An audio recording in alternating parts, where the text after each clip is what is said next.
ओम सर्वस्वरूपे सर्वेश्वर शक्ति समन्विते भविस्त्राही नो दुर्गा देवी नमस्तुते। भगवान नारायण कहते हैं, नारद तदंतर ब्रह्मा दानव के संहार कार्य में शंकर को नियुक्त करके स्वयं उसी क्षण अपने स्थान पर चले गए।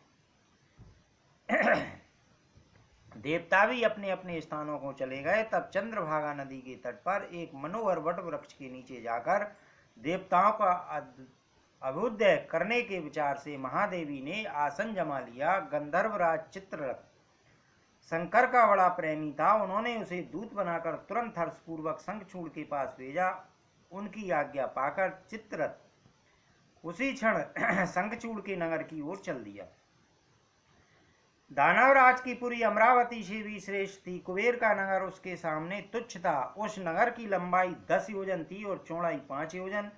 स्फटिक मणि के समान रत्नों से वह बना था। नगर के चारों ओर बांधते 7 खाइयों और 7 दुर्गों से वह सुरक्षित था।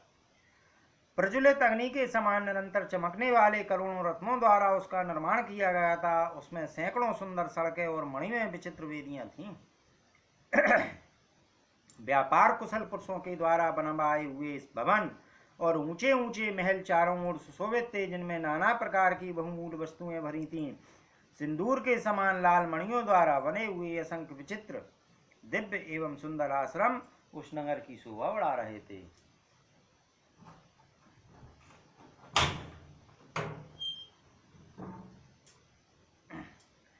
मुने इस प्रकार के सुंदर नगर में जाकर चित्ररथ ने शंखचूड़ का भवन देखा। वह नगर के बिल्कुल मध्य भाग में था। नगर की आकृति वलय के समान थी। वह ऐसी जान पड़ती थी मानो पूर्ण चंद्रमंडल हो। प्रज्वलित अग्नि की लपटों के समान 4 परिखाएं उसे सुरक्षित किए हुई थी। शत्रुओं के लिए उस भवन में प्रवेश करना अत्यंत कठिन था, परंतु हितैषी व्यक्ति बड़ी सुगमता से उसमें आ जा सकते थे। अत्यंत उच्च गगन स्पर्शी तथा मणि से निर्मित कंगूरे से वह भवन सुशोभित था। 12 द्वारों से भवन की बड़ी शोभा हो रही थी। प्रत्येक द्वार पर द्वारपाल थे। सर्वोत्तम मणियों द्वारा निर्मित लाखों मंदिर, बहुत से सोपान तथा रत्नमय खम्भे थे। एक द्वार को देखने के बाद पुष्पदंत ने दूसरे प्रधान द्वार को भी देखा। उस द्वार पर हाथ में त्रिशूल लिए एक पुरुष विराजमान था। उसके मुख पर हंसी छाई थी। उसकी पीली आंखें थीं। उसके शरीर का रंग तांबे के सदृश लाल था। भय उत्पन्न करने वाले उस द्वारपाल से आज्ञा पाकर पुष्पदंत आगे बढ़ा और दूसरे द्वार को लांघकर भीतर चला गया। यह दूत युद्ध की सूचना पहुंचाने वाला था। यह सुनकर कोई भी उसे रोकता नहीं था। उसके बाद पुष्पदंत सबसे भीतर द्वार पर पहुंच गया। वहां द्वारपाल से अनुमति लेकर वह भीतर गया। वहां जाकर देखा परम मनोहर शंखचूड़ राजाओं के मध्य में स्वर्ण के सिंहासन पर बैठा था। उस दिव्य सिंहासन में सर्वोत्तम मणियां जड़ी थीं।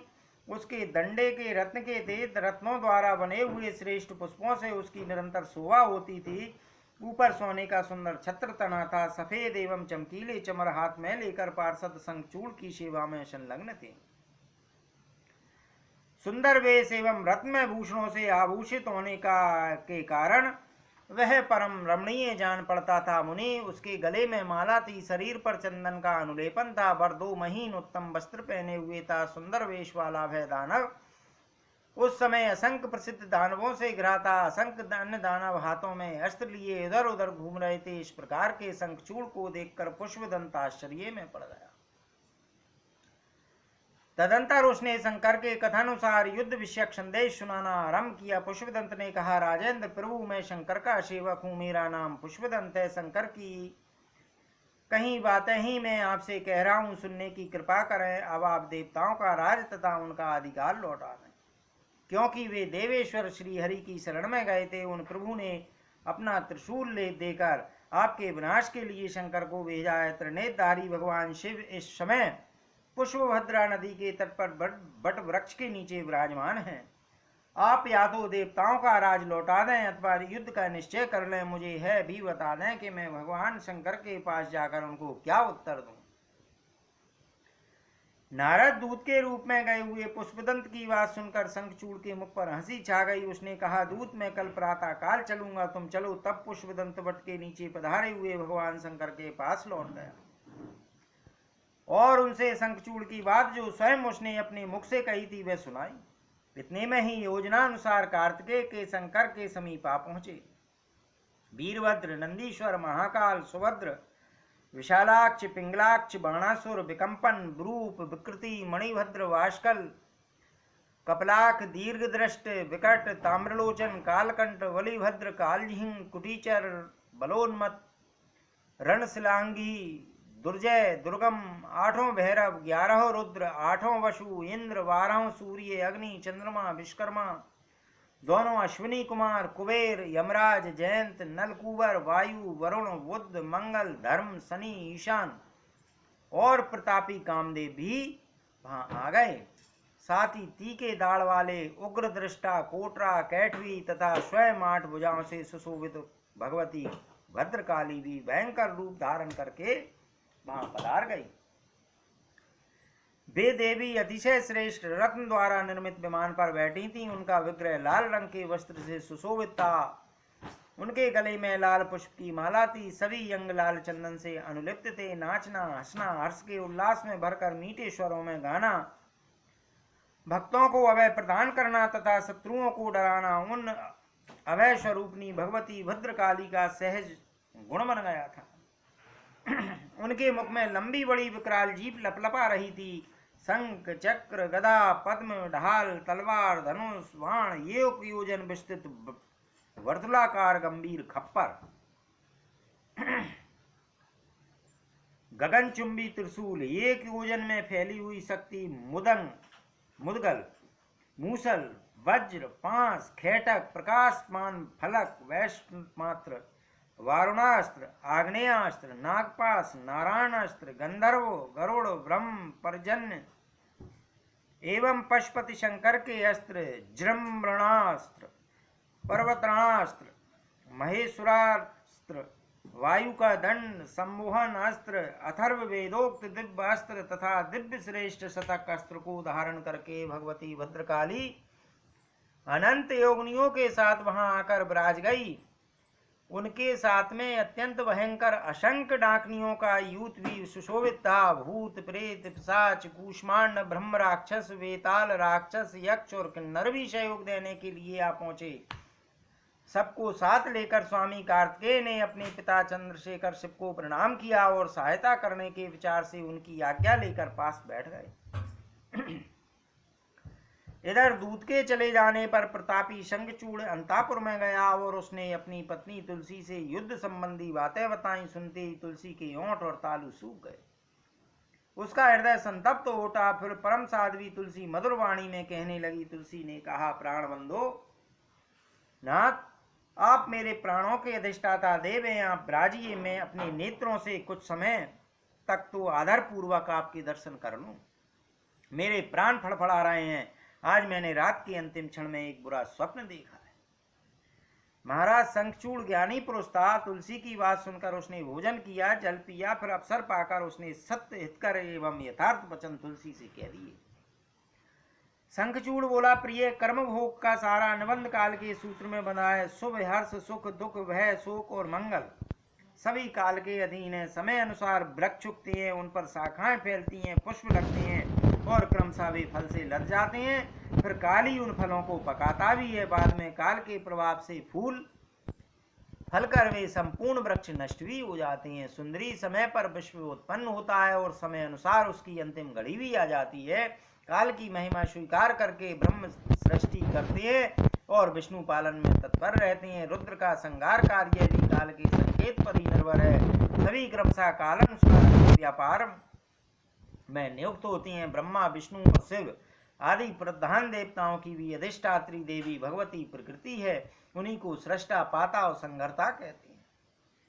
केवल उन्हीं में काल को नचाने की योग्यता है। उन्हीं को परब्रह्म परमात्मा कहा जाता है। वे ही समय पर स्वेच्छा पूर्वक अपने से अभिन्न प्रकृति को आगे करके विश्व में रहने वाले संपूर्ण चराचर पदार्थों को रचती हैं। सर्वेश, सर्वरूप, सर्वात्मा और परमेश्वरी उनकी उपाधि है, जो जन से जन की सृष्टि करते हैं, जन से जन की रक्षा करते हैं तथा जन से जन का संहार करते हैं। उन्हीं परम प्रभु की तुम उपासना करो। उन्हीं की आज्ञा से शीघ्रगामी पवन प्रभावित होते हैं। सूर्य आकाश में तपते हैं, इंद्र समय अनुसार वर्षा करती हैं, मृत्यु प्राणियों में विचरती है, अग्नि यथा अप्सरदाह उत्पन्न करते हैं तथा शीतल चंद्रमा आकाश मंडल में चक्कर लगाते हैं। प्रिय, जो मृत्यु की मृत्यु, काल के काल, यमराज के श्रेष्ठ शासक, ब्रह्मा के स्वामी, माता की माता, जगत की जननी तथा संहार करने वाले के भी संहार करता है, उन परम प्रभु भगवान श्री हरि की शरण में तुम जाओ। यहाँ कौन बंधु है या किनके कौन है कांते? जो सबके बंधु हैं, तुम उन्हीं की उपासना करो। ब्रह्मा ने हम दोनों को एक रस्सी में बांध दिया, इससे तुम्हारे साथ जगत के व्यवहार में फंस गया। पुनः विलग हो जाना विधि की इच्छा पर ही निर्भर है। शोकेपम, विपत्ति सामने आने पर अज्ञानी व्यक्ति घबराता है, ना कि पंडित पुरुष। काल चक्र के क्रम से सुख और दुख एक के बाद एक आते जाते ही रहते हैं। अब तुम्हें निश्चय ही वे सर्वेश्वर भगवान नारायण साक्षात पति रूप में प्राप्त होंगे, जिनके लिए बद्रिका आश्रम में रहकर तुम तपस्या कर चुके हो। तपस्या तथा ब्रह्म के वर प्रदान से तुम्हें पाने का सो अवसर मुझे प्राप्त हुआ था। कामनी, उस समय तुम भगवान श्री हरि के लिए तप कर रही थी, अतः अब उन्हीं को प्राप्त करोगी। गौलोक में वृंदावन है, वहीं भगवान गोविंद तुम्हें अपनी प्राण प्रिया बनाएंगे। मैं भी इस दानवी शरीर का परित्याग करके उसी दिव्य लोक में चलूंगा, वहीं तुम मुझे देख सकोगी और मैं तुम्हें। इस समय जो मैं परम दुर्लभ भारतवर्ष में आया हूँ, इसमें कारण केवल श्री राधा जी का श्राप है। प्रिय सुनो, मेरा गौलोक में पुनः जाना सर्वथा निश्चित है, अतः शोक करने की क्या आवश्यकता है। कांते, तुम भी अब शीघ्र इस शरीर का परित्याग करके दिव्य रूप धारण करके श्री हरि को पति रूप से प्राप्त कर लोगी, अतः तनिक भी घबराने की आवश्यकता नहीं है। इस प्रकार शंखचूड़ तुलसी के साथ सुंदर बातचीत कर रहा था। इतने में सायंकाल का समय हो गया। रत्न में भवन में पुष्प और चंदन से चर्चित श्रेष्ठ सैया बिछी थी, वह उस पर सो गया और भांति भांति के वैभवों की बात उसके मन में स्फुरित होने लगी। उसके भवन में रत्न का दीपक जल रहा था। परम सुंदरी स्त्रियों में रत्न तुलसी सेवा में उपस्थित थी। ज्ञानी शंखचूड़ ने पुनः तुलसी को दिव्य ज्ञान प्रदर्शित करते हुए समझाया। साथ ही शंखचूड़ ने तुलसी को संपूर्ण शोकों को दूर करने वाले उस उत्तम ज्ञान को बतलाया, जो दिव्य भांडीर वन में भगवान श्री कृष्ण की कृपा से उसे प्राप्त हुआ था। ऐसे श्रेष्ठ ज्ञान को पाकर उस देवी का मुख प्रसन्नता से भर गया। समस्त जगत नश्वर है यह मानकर वह हर्ष पूर्वक हास विलास करने लगी। फिर दोनों सुख पूर्वक शयन करने चले गए।